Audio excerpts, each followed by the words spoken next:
Shalom Jemaat yang dikasihi Tuhan, senang sekali saya Pendeta Rubin Adi Abraham bisa melayani Anda dalam ibadah online ini.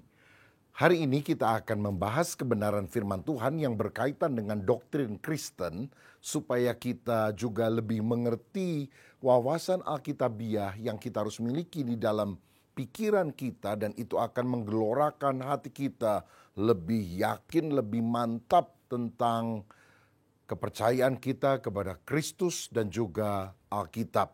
Hari-hari ini ada banyak pengajaran-pengajaran yang aneh, yang menyimpang, yang menyesatkan, yang seringkali dipublikasikan melalui sosial media. Karena itu kita harus memperlengkapi diri kita dengan pemahaman yang benar dari pengajaran yang sehat dari Alkitab. Karenanya pada hari ini saya akan menyampaikan firman dengan judul Yesus Juru Selamat dan Tuhan. Saudara sekalian, semua orang yang percaya ada kehidupan di balik kematian ingin masuk sorga.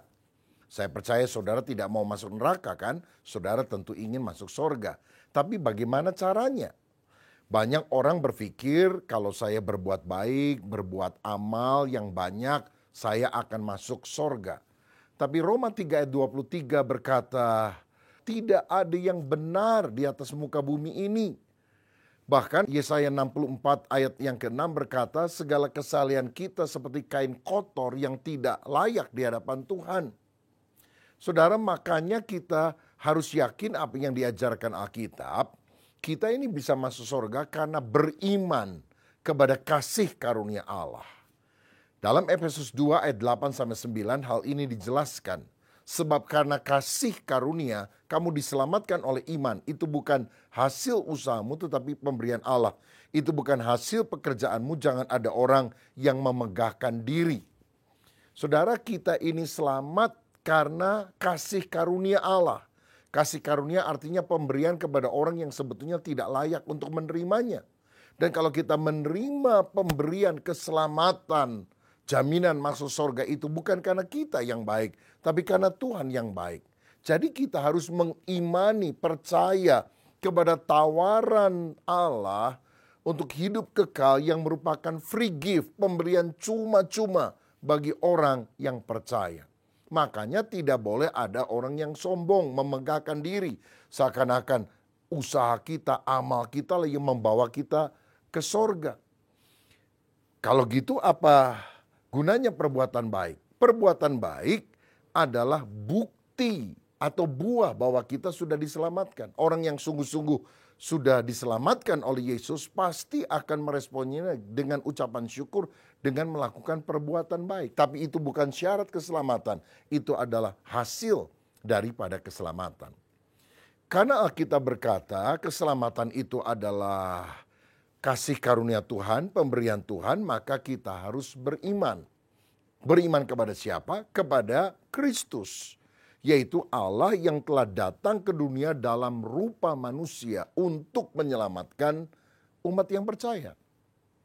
Dalam Lukas 2 ayat 10-11 dikatakan, lalu kata malaikat itu kepada mereka, para gembala, jangan takut sebab sesungguhnya aku memberitakan kepadamu kesukaan besar untuk seluruh bangsa. Hari ini telah lahir bagimu Juru Selamat, yaitu Kristus Tuhan di kota Daud. Jadi siapa Kristus yang datang ke dalam dunia? Dia adalah Juru Selamat dan Tuhan. Hari-hari ini ada orang yang bilang bahwa Yesus bukan Juru Selamat. Loh, malaikat aja tahu Yesus itu Juru Selamat. Saya lebih percaya kepada malaikat dong daripada kepada pendeta yang mungkin gelarnya berderet profesor, doktor, karburator, kotor, bocor. Tapi dia tidak mengakui bahwa Yesus adalah Juru Selamat. Itu para martir pada abad mula-mula, termasuk para murid Yesus mati syahid. Ada yang mati dibakar, ada yang diterkam oleh singa. Oh, mengalami aniaya. Kenapa? Karena mereka mempertahankan keyakinan bahwa Yesus adalah Juru Selamat. Yesus adalah Tuhan. Lalu ada orang yang mengajarkan hal yang berbeda dengan itu. Yesus bukan Juru Selamat. Makanya sepanjang kehidupan sampai akhir hayat kita tidak boleh digeser dari keyakinan Injil bahwa Yesus yang datang pada hari Natal itu adalah Juru Selamat dan Tuhan. Saudara-saudara, orang yang percaya dan mengaku Yesus adalah Tuhan akan diselamatkan. masuk sorga. Karena Roma 10 ayat 9 dan 10 berkata, sebab jika kamu mengaku dengan mulutmu bahwa Yesus adalah Tuhan dan percaya dalam hatimu bahwa Allah telah membangkitkan dia dari antara orang mati, maka kamu akan diselamatkan. Karena dengan hati orang percaya dan dibenarkan, dan dengan mulut orang mengaku dan diselamatkan. Hati percaya, mulut mengaku Yesus adalah Tuhan. Hasilnya adalah keselamatan. Kiranya kita juga percaya dan mengaku bahwa Yesus adalah Tuhan di dalam kehidupan kita. Nah saudara-saudara, kalau kita yakin bahwa Yesus itu adalah Tuhan, sebetulnya keyakinan itu adalah pekerjaan Roh Kudus. Kalau saudara sekedar menjadi orang beragama Kristen, datang ke gereja, nyanyi haleluya, bawa Alkitab, sebetulnya semua orang juga bisa. Tapi untuk menjadi Kristen sejati yang lahir baru, yang benar-benar diselamatkan, itu hanyalah karya Roh Kudus yang menyatakan bahwa Yesus adalah Tuhan. Sehingga kita sungguh-sungguh percaya dan mengimaninya. Karena dalam 1 Korintus 12 ayat 3 dikatakan, karena itu aku mau meyakinkan kamu bahwa tidak ada seorang pun yang berkata-kata oleh Roh Allah dapat berkata, terkutuklah Yesus. Dan tidak ada seorang pun yang dapat mengaku Yesus adalah Tuhan selain oleh Roh Kudus. Jadi hanya Roh Kudus yang meyakinkan bahwa Yesus adalah Tuhan. Dan kalau kita yakin Yesus adalah Tuhan, kita akan mengalami kelahiran baru. Tuhan mengubah kodrat dasar manusiawi yang jahat ini dengan memberikan benih ilahi sehingga kita menjadi anak-anak Tuhan yang taat. Dalam Yohanes 15 ayat 16 Yesus berkata, bukan kamu yang memilih aku, tapi akulah yang memilih kamu. Jadi kalau kita bisa jadi Kristen sejati itu bukan karena kita milih, oh ini ada agama Islam, agama Kristen, agama Buddha, agama Hindu dan sebagainya. Saya pilih yang Kristen deh. Bukan kita yang milih Yesus, Yesus yang memilih kita. Dalam Efesus 1 ayat 4 sampai 5 dikatakan, sebab di dalam Dia, di dalam Kristus, Allah telah memilih kita sebelum dunia dijadikan supaya kita kudus dan tak bercacat di hadapannya. Dalam kasih ia telah menentukan kita dari semula oleh Yesus Kristus untuk menjadi anak-anaknya sesuai dengan kerelaan kehendaknya. Saudara, jadi keselamatan di dalam Kristus itu telah ditentukan dari semula. Ditentukan bahkan sejak dunia ini belum dijadikan. Kitanya belum ada, Tuhan sudah tahu bahwa kita ini akan menjadi orang percaya, orang yang diselamatkan. Loh kok bisa? Kenapa kita dipilih, ditetapkan dari semula untuk selamat? Hal ini terjadi berdasarkan dua hal. Yang pertama adalah kedaulatan Allah. Kedaulatan Allah bahasa sederhananya mau-maunya Tuhan. Tuhan mau menetapkan si A, si B, si C masuk surga kan itu kedaulatan dia. Kita nggak bisa protes saudara sekalian. Kalau kedaulatan Tuhan berarti si A, B, C masuk surga. Tapi D, E, F yang nggak dipilih masuk neraka dong. Bagaimana dengan demikian? Apa manusia seperti boneka saja yang tidak bisa melakukan apa-apa sehingga ada yang ditentukan untuk sorga kekal, tapi ada juga yang memang dilahirkan itu untuk menjadi tungku api di neraka. Saya percaya Allah yang berdaulat itu adalah Allah yang maha baik, saudara. Dan dia juga adalah Allah yang maha tahu. Jadi ketika Tuhan menetapkan si A atau si B atau si C itu selamat, selain karena kedaulatannya, mau-maunya Tuhan, itu juga terjadi karena kemahatauan Tuhan. Artinya Tuhan tahu dari sejak kekal. Misalnya pada tanggal 1 Januari tahun 2000 begitu. Ada orang namanya si A menghadiri sebuah kebaktian tahun baru. Lalu kemudian disampaikan Injil oleh pendeta dan tantangan untuk menerima Yesus sebagai Tuhan dan Juru Selamat. Orang ini bertobat meninggalkan dosanya. Dan dia bilang, aku mau memulai lembaran baru bersama dengan Yesus biar dosaku yang dulu diampuni oleh Tuhan. Dia selamat karena percaya kepada Yesus. 1 Januari 20. Tapi pengetahuan Tuhan tentang keselamatan itu sudah terjadi dari sejak kekal. Bahkan sejak orangnya belum lahir. Makanya dikatakan kita ini diselamatkan karena faktor pilihan Allah. Karena ditentukan untuk menjadi anak-anaknya. Makanya kuncinya adalah kita harus percaya kepada Yesus. Dari mana saudara tahu saudara adalah orang yang diselamatkan? Dari mana saudara tahu bahwa engkau adalah orang yang telah dipilih, ditetapkan dari semula oleh Allah? Jawabannya, kalau engkau percaya kepada Yesus, itu tandanya bahwa engkau sudah diselamatkan. Saudara-saudara, kita harus percaya bahwa Yesus itu adalah Allah. Yohanes 14 ayat 1 dikatakan, percayalah kepada Allah, percayalah juga kepadaku. Yohanes 10 ayat 30, aku dan Bapa adalah satu. Bukan cuma satu pikiran, satu perasaan, tapi satu hakikat. Artinya, kalau saudara percaya Yesus, engkau percaya kepada Allah. Kalau engkau tidak percaya Yesus, engkau tidak percaya kepada Allah. Karena Yesus adalah Allah itu sendiri. Yesus adalah Tuhan. Sekarang kita akan lihat beberapa bukti Alkitab bahwa Yesus adalah Tuhan. Yang pertama, dalam Yohanes 8 ayat 58, Yesus berkata demikian. Kata Yesus kepada mereka, sebelum Abraham jadi, aku telah ada.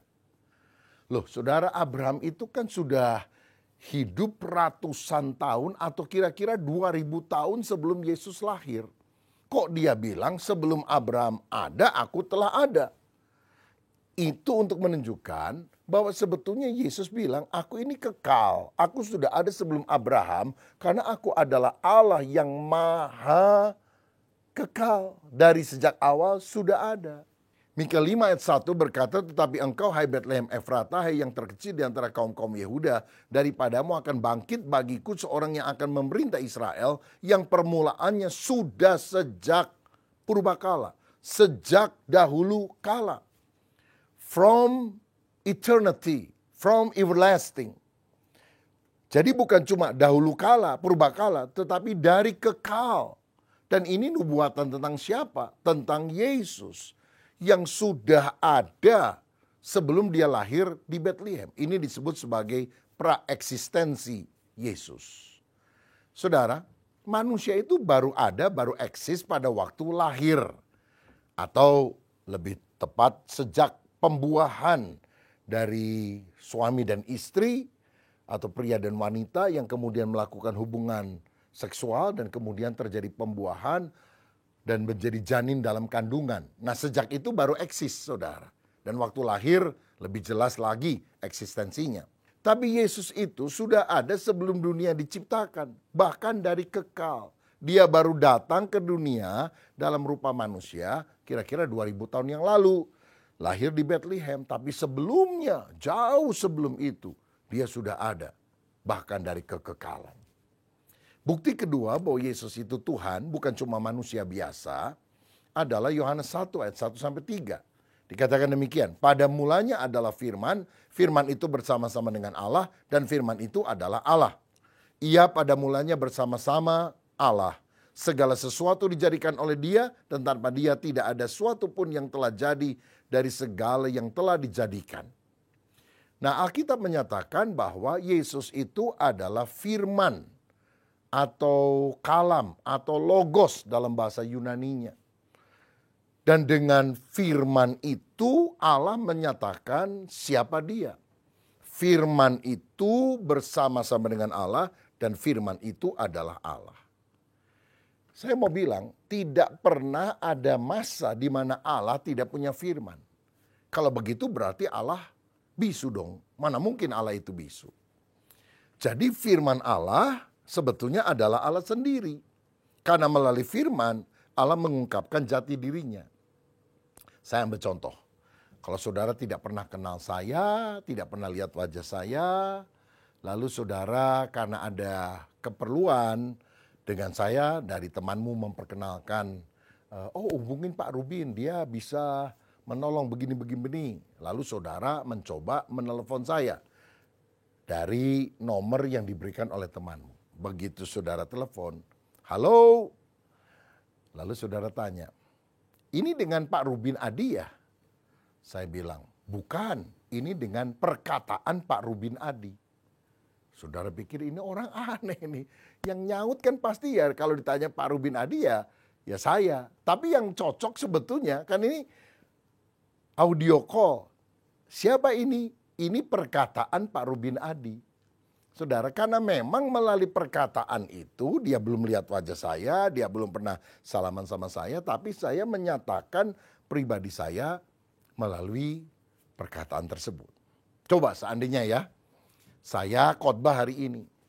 Begitu saya muncul, saya nggak ngomong apa-apa, cuma ngangguk-ngangguk saja, lihat kiri kanan saja.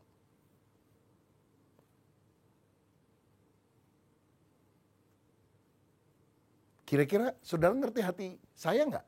Apa yang ada dalam pikiran saya nggak? Tidak kan? Bagaimana saudara bisa mengerti isi hati dan pikiran saya? Ketika saya mengucapkan firman, perkataan, sabda, atau kalam.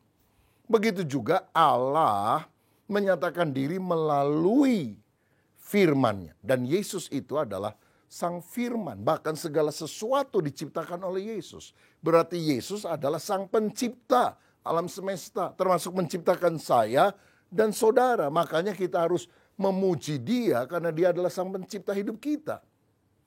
Kalau saya bandingkan dengan Yesaya 44 ayat 24, ada firman yang berkata demikian. Beginilah firman Tuhan penebusmu yang membentuk engkau sejak dari kandungan. Akulah Tuhan yang menjadikan segala sesuatu yang seorang diri. Membentangkan langit, yang menghamparkan bumi. Siapakah yang mendampingi aku? Dari ayat ini jelas dikatakan Allah menjadikan segala sesuatu seorang diri. Tidak ada yang mendampinginya. Tapi Yohanes 1 ayat 3 tadi berkata segala sesuatu dijadikan oleh Yesus. Dan tanpa Yesus tidak ada satupun yang jadi dari segala yang telah dijadikan. Loh, kalau gitu ada Allah yang menciptakan sendiri, tetapi ada Yesus yang juga menciptakan alam semesta. Ada dua dong. Oh, tidak demikian saudara. Itu hanya menunjukkan bahwa Allah yang menciptakan itu sendiri, itu sama dengan Yesus. Yesus sama dengan Allah. Karena pada waktu Yesus menciptakan, sebetulnya dialah Allah yang menciptakan alam semesta itu sendiri. Jadi ini bukti bahwa Yesus itu adalah Tuhan, adalah Allah, adalah Sang Pencipta. Ayat 14 dari Yohanes 1 dikatakan firman itu telah menjadi manusia dan diam di antara kita.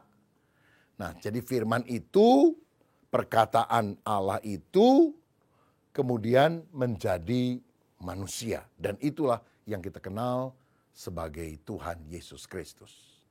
Sekarang kita melihat bukti yang ketiga bahwa Yesus adalah Tuhan.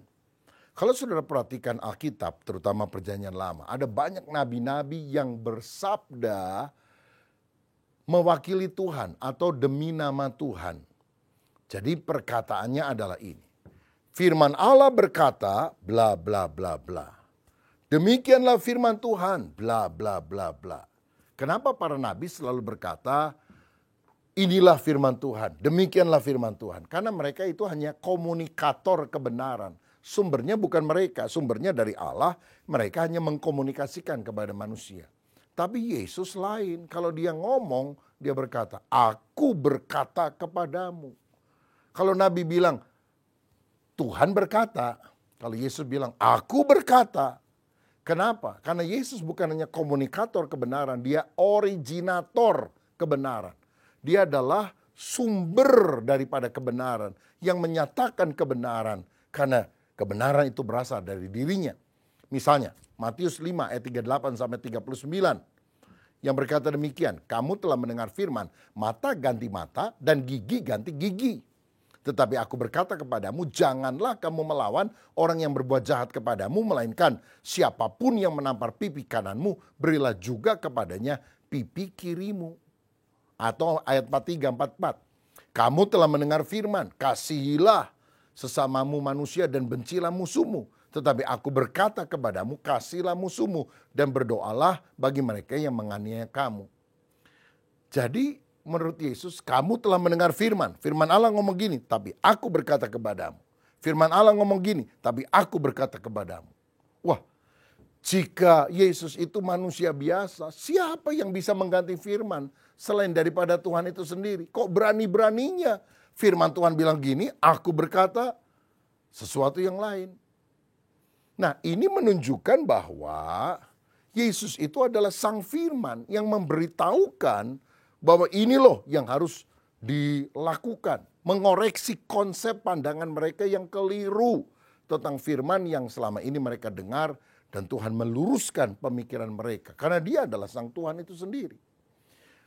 Lebih jauh dalam Markus 2 ayat yang kelima. Ketika melihat ada orang yang sakit, dia berkata, dosamu sudah diampuni. Siapa manusia yang bisa mengampuni dosa orang lain? Ini kan haknya Allah. Dan ternyata begitu orang itu dosanya diampuni, langsung dia bangkit berdiri sehat, saudara. Kalau bukan Tuhan, siapa yang bisa menyembuhkan orang dengan mujizat seketika? Kalau bukan Tuhan, siapa yang bisa mengampuni dosa orang? Dari sini kita lihat, Yesus itu adalah Tuhan, adalah Allah. Apalagi kalau kita baca dalam Yohanes 10 ayat 32 sampai 33, waktu Yesus nanya sama orang banyak, aku ini berbuat baik kepadamu, apa sih yang menyebabkan kamu ingin menyalibkan aku? Saya bacakan ya ayatnya. Yohanes 10 ayat 32, 33. Kata Yesus kepada mereka, banyak pekerjaan baik yang berasal dari Bapa-Ku yang kuperlihatkan kepadamu. Pekerjaan manakah di antaranya yang menyebabkan kamu mau melempari aku? Jawab orang Yahudi itu, bukan karena suatu pekerjaan baik, maka kami mau melempari engkau. Melainkan karena engkau menghujat Allah dan karena engkau sekalipun hanya seorang manusia saja menyamakan dirimu dengan Allah. Apa yang menyebabkan orang Yahudi mau membunuh Yesus? Karena mereka menganggap Yesus menyamakan dirinya sama dengan Allah. Saya percaya tidak ada manusia yang jadi Allah. Manusia yang ngaku-ngaku Allah juga itu pasti nggak benar. Tapi kalau Allah jadi manusia dan dengan melihat mujizat perbuatan yang dahsyat, bahkan dia bangkit dari antara orang mati. Nggak ada manusia yang bisa melakukan itu. Nggak ada manusia yang bisa mengampuni dosa. Nggak ada manusia biasa bisa meneduhkan gelora laut, mencelikan mata orang buta. Hanya Tuhan yang bisa melakukannya.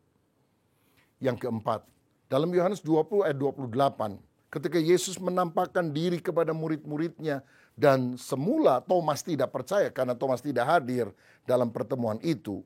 Tapi kali ini Yesus datang mendekati Thomas dan berkata, lihat lubang pada tanganku dan juga lambungku, cucukkanlah jarimu ke dalamnya. Dan hendaklah kamu percaya. Langsung Thomas menjawab. Dengan tersungkur dia bilang, ya Tuhanku dan Allahku. My Lord and my God. Saudara-saudara, dan Yesus tidak menolak sebutan itu. Yesus tidak menolak penyembahan kepadanya dilakukan oleh muridnya. Kalau dia bukan Tuhan, dia akan bilang kan, Thomas, ngapain kamu ngomong aku Tuhan dan Allah? Aku bukan Tuhan dan bukan Allah.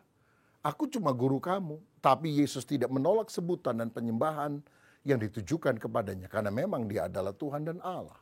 Yang kelima, saudara. Kadang ada orang bilang, tunjukkan di dalam Alkitab mana ayatnya bahwa Yesus pernah mengaku bahwa dia adalah Tuhan. Kalau Thomas yang ngomong sih ada, tapi Yesus sendiri pernah ngomong itu enggak. Kalau kita lihat bukti yang kelima, Yohanes 13 ayat 13. Yesus bilang gini, kamu menyebut aku guru dan Tuhan, dan katamu itu tepat, sebab memang akulah guru dan Tuhan. Jadi Yesus mengakui dirinya sendiri sebagai guru dan Tuhan. Bukan hanya Tuan, tapi Tuhan. Bukan hanya Lord dengan L kecil, tapi Lord dengan L yang besar. Karena selaras dengan kata Alkitab dari Filipi 2 ayat 6 sampai 11. Yang berkata, setiap lutut akan bertelut, semua lidah akan mengaku bahwa Yesus adalah Tuhan. Saudara-saudara, Filipi 2 ayat 6 sebetulnya bilang begini, yang Yesus yang walaupun dalam rupa Allah, tidak menganggap kesetaraan dengan Allah itu sebagai milik yang harus dipertahankan. Tetapi kemudian dia merendahkan diri menjadi manusia. Dia taat sampai mati di kayu salib, lalu bangkit naik ke sorga. Makanya dia mendapatkan nama di atas segala nama. Dan semua orang akan berkata, Yesus adalah Tuhan. Bukan cuma Tuhan, tapi Tuhan. Jesus is Lord, Lord of Lords and King of Kings. Itu adalah Yesus. Dan semua orang akan menyembah dia dan mengakui Yesus adalah Tuhan. Nah, hal ini menyangkal tuduhan bahwa Yesus itu baru dijadikan Tuhan atau diangkat jadi Tuhan oleh Konsili Nikea tahun 325 atas perintah daripada Kaisar Konstantin. Itu jelas bohong karena Konsili Nikea baru terjadi abad keempat. Tetapi waktu Alkitab ditulis saja, bahkan waktu Yesus masih hidup, dia sendiri berkata, dan Alkitab juga menegaskan bahwa Yesus adalah Tuhan. Saudara sekalian, selain daripada ayat-ayat yang telah kita bahas, karya Yesus yang ajaib itu membuktikan dia adalah Tuhan. Dia adalah pribadi yang menyembuhkan orang sakit, dia membangkitkan orang mati, dia mengusir setan-setan, dia membuat mujizat, air berubah menjadi air anggur, berjalan di atas air, meneduhkan gelombang laut. Dia menang atas pencobaan, dia kudus, dia tidak pernah berdosa. Dia bangkit dari antara orang mati, dia naik ke sorga, dia akan datang kembali sebagai hakim dan raja di atas segala raja. Kalau dia cuma manusia, siapa yang bisa naik ke sorga, datang kembali, menjadi hakim dan raja atas seluruh dunia? Saudara, ingat, satu kali semua pengajar agama, semua nabi akan dihakimi. Dan siapa nama hakimnya? Yesus. Kalau engkau tidak percaya kepada Yesus, engkau binasa. Kalau engkau percaya kepada Yesus, engkau akan selamat. Yesus pernah bertanya, menurut kata orang siapa aku ini? Maka banyak jawaban. Tapi yang terakhir Yesus bilang, menurut kamu siapakah aku ini? Kalau engkau berkata Yesus cuma manusia biasa, aku tidak percaya kepada dia bahwa dia adalah Tuhan, engkau mati masuk neraka. Tapi kalau engkau berkata dengan segenap hati, aku percaya dan aku mengaku, engkau adalah Mesias, engkau adalah anak Allah, engkau adalah juru selamat, engkau adalah Tuhan. Jika orang percaya dalam hatinya, mengaku dengan mulutnya, Yesus adalah Tuhan, maka dia akan diselamatkan. Saudara, bukalah hatimu, jadikanlah Yesus sebagai juru selamatmu, sebagai Tuhanmu. Dan sampai mati jangan pernah digeser dari keyakinan ini. Karena itu akan menentukan nasib kekal kita. Walaupun ada orang yang tidak percaya bahwa Yesus itu juru selamat Tuhan. Bagi kita, Yesus adalah juru selamat.